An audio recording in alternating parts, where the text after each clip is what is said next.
Hello everyone, my name is Brendan Daisley, coming to you from the University of Guelph in Canada. I won't waste too much time on introductions, but you can connect with me during the conference on Twitter, user tag @BDaisley in the bottom right hand corner. Today I'll be sharing with you how we're using beneficial microbes to improve honeybee health.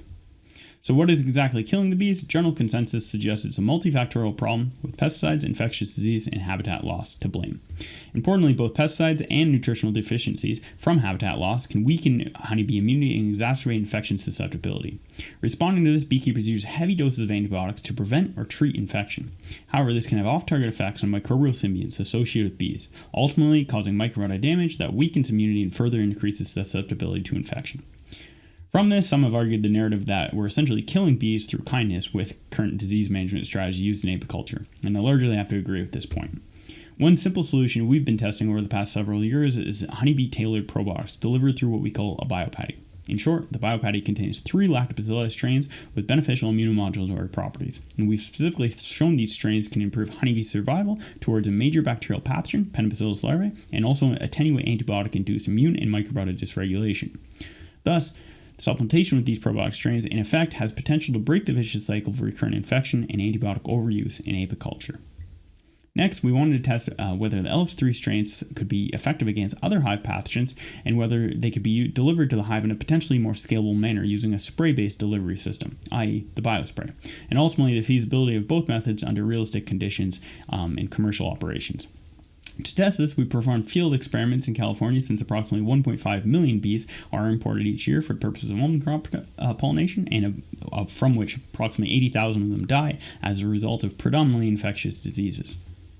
In brief, the study was 24 weeks in duration, and we included 5 experimental groups with multiple controls as shown below, and supplementation occurred at the start of the study as well as at week 4. A broad range of pathogen response variables and hive health metrics were measured during the study. However, for the purposes of brevity, I'll only be discussing a few. Looking at the bacterial pathogen, Melissococcus plutoneus, which kills young honeybee larvae and causes what is known as European foul brood, or EFB, we found that the LX3 strain supplemented via the BioPatty could reduce pathogen loads by approximately 54%, whereas no effect was seen in the biospray group or any of the control groups.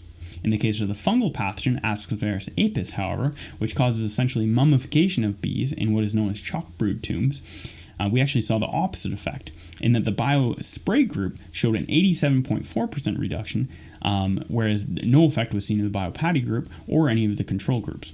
We believe these contrasting results are due to differences in oral consumption rates between the patty and spray-based delivery methods.